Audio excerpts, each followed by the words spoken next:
안녕하세요. 안녕하세요. 시간을 사고 시간을 살아내는 복무남. 모녀입니다. 오늘은 와이프가 저를 인터뷰한다는데요. 퇴사하셨잖아요. 네. 공문화님 네. 옛날에 네. 회사 다니실 때 업종이나 업무에 대해서 소개를 좀 부탁드릴게요. 저는 우리나라에 시멘트 회사가 몇 군데 안 돼요. 중견기업과 대기업 사이 정도의 그런 회사의 대기업 계열사에 근무했었어요.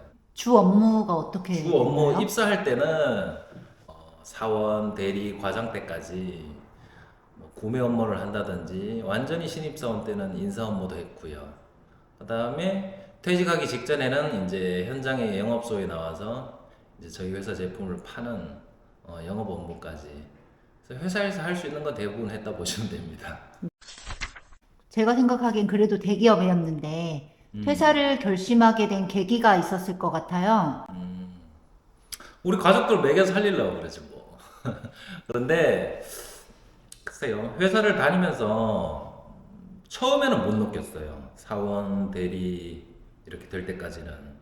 근데 한 10년 차 정도 가니까 루틴적으로 일어나는 일들이 나를 발전시키는가? 일단 그 부분이 고민이 됐었고, 그 다음에 선배들을 보면 뭐 그렇게 끝이 좋다거나 제가 바랄 만한 모습은 아니었어요. 그렇게 일을 하다가 현장에 영업직으로 이제 발령을 받고 나가게 됐는데 그때는 정말 주말도 없었거든요. 당시에 저희가 첫째가 갓난애기였고 와이프가 독박 육아를 하게 되었고 그래도 주말만큼은 보고 싶은 아기와 와이프를 위해서 시간을 내가 할애하고 싶었는데 완전히 시간이 회사에 속박된 채로 그분이 정말 마음에 걸렸었죠. 그래서 결심은 그때 했었어요. 물론 결심과 액션은 다른 얘기지만.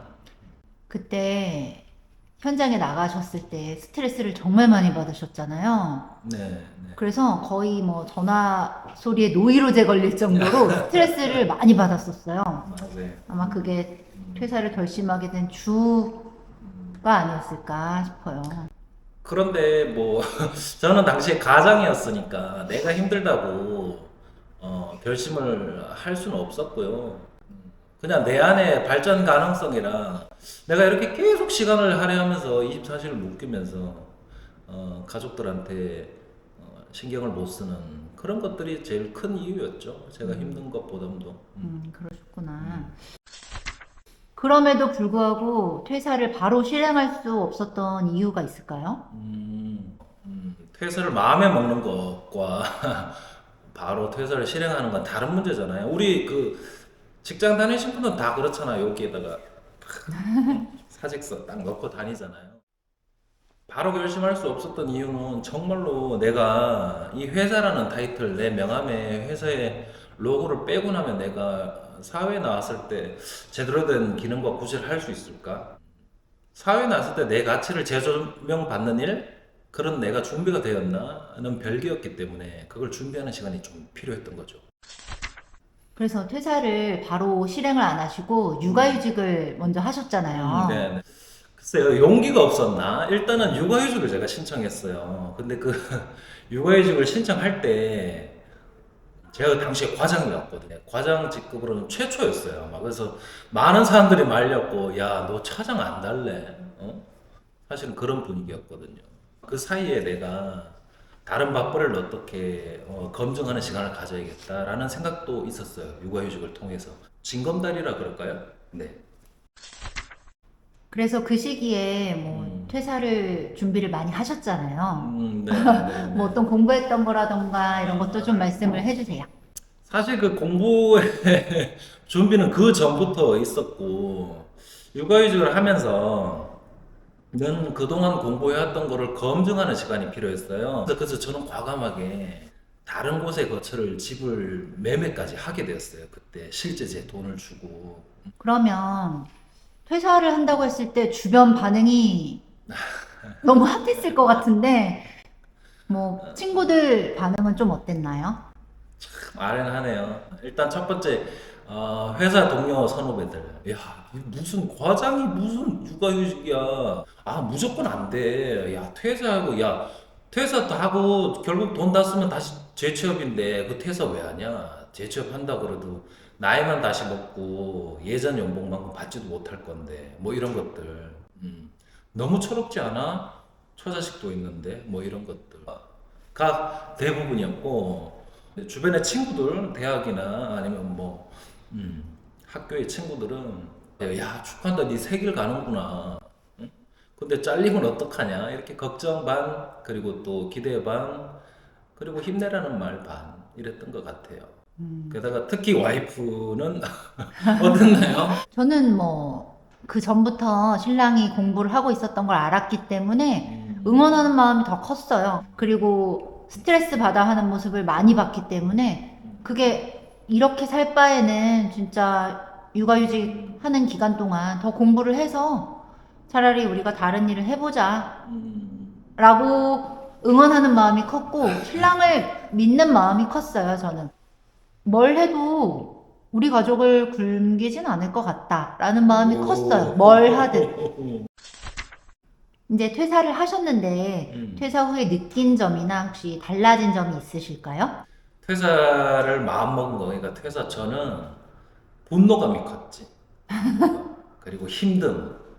퇴사 후에 느낀 점은 이건 실전이다. 바로 25일날 월급이 안 들어오니까 회사의 명함을 뜯어내고 사회에서 내가 내 스스로를 검증해야 된다. 이런 게 달라졌죠. 그러니까 이념과 현실인 거죠. 이거는. 그게 완전히 다른 거고 퇴사 이후에는 여기는 검증의 시간인 거고 그게 큰 차이점인 것 같아요. 그러면 마지막으로 퇴사를 고민 중인 사람들한테 혹시 하고 싶은 말이 있을 것 같아요? 준비를 하고 나오셔야 된다. 근데 그 준비는 결론은 회사를 다니면서 병행해야 된다는 건데 아주 힘들잖아요. 회사 다니면서 야근하고 집에 와서 쉬고 싶은데 넷플릭스 보고 싶고 주말에 늦잠 자고 싶고 미뤘던 쇼핑하고 싶고 하고 싶은 거 다 하고 퇴사를 못 한다는 게 그게 참 아이러니한 것 같아요. 그래서 반드시 나를 희생을 좀 해야 된다. 내려놓아야 된다. 왜냐면은 나오면 바로 검증이 돼야 되니까. 저희 신랑이 이제 뭐 부동산이나 주식이나 이런 거에 대해서 공부를 하는데 정말 무슨 수험생보다 더 열심히 공부를 했어요. 그래서 아이들 하원하면 같이 도와주고 이제 저녁에 제가 애기들 재우러 들어가면 그때부터 이제 신랑은 방에서 공부를 해서 뭐 새벽 2, 3시는 기본이고 많이 할 때는 뭐 4, 5시까지 할 때도 많았어요. 그런 부분을 제가 봐왔기 때문에 아마 더 응원하는 마음으로 퇴사를 받아들일 수 있지 않았나 싶어요. 못하네. 이제 퇴사는 하셨고 앞으로의 계획에 대해서 좀 말씀해 주세요. 더 이상 내 시간을 내 소중한 가족이 아닌 다른 사람에게 허비하고 싶지 않기 때문에 회사로 다시 돌아가지 않는다. 첫 번째. 그러기 위해서는 그래서 가정에 집중하고 투자 활동에 대한 공부라든지 실행 이런 것들은 내가 충분히 감내할 수 있다고 생각해요. 그래서 그쪽에 좀 더 집중할 요량이에요. 마지막으로 영상을 보시는 분들에게 하고 싶은 말 있다면 해주세요. 가장 중요한 가치로 본인의 시간을 가장 중요한 가치로 두셔라. 그리고 본인의 건강을 가장 챙기셔라. 건강하면 제한된 시간이 늘어나잖아요. 그쵸? 근데 건강하지 못하면 정해진 시간도 줄어들잖아요. 시간이 제일 중요한 가치인데. 직장을 계속 다니시든 사업을 하시든 투자 활동을 하시든 소중한 시간을 더 늘리는 데 집중을 하시고 그렇게 늘어난 시간과 확보된 시간을 타인이나 다른 조직이 아닌 가족이나 소중한 사람들을 위해서 할애하시면 좋겠다. 그러기 위해서 돈을 벌어야 된다면 주저하지 마시라. 그리고 사람은 조금 궁지에 몰려야 그게 또 실제 행동이 된다, 여러분. 아시죠? 벼랑 끝에 서야 자기가 변화하는 거거든요. 저도 그랬고요. 어떻게 오늘 와이프가 묻고 제가 답하는 인터뷰 형식의 영상이었는데 어떻게 도움 좀 되셨나 모르겠어요. 네, 그럼 오늘 여기까지 하고요. 이상 시간을 사고 시간을 살아나는 공무남 문문이었습니다. 안녕.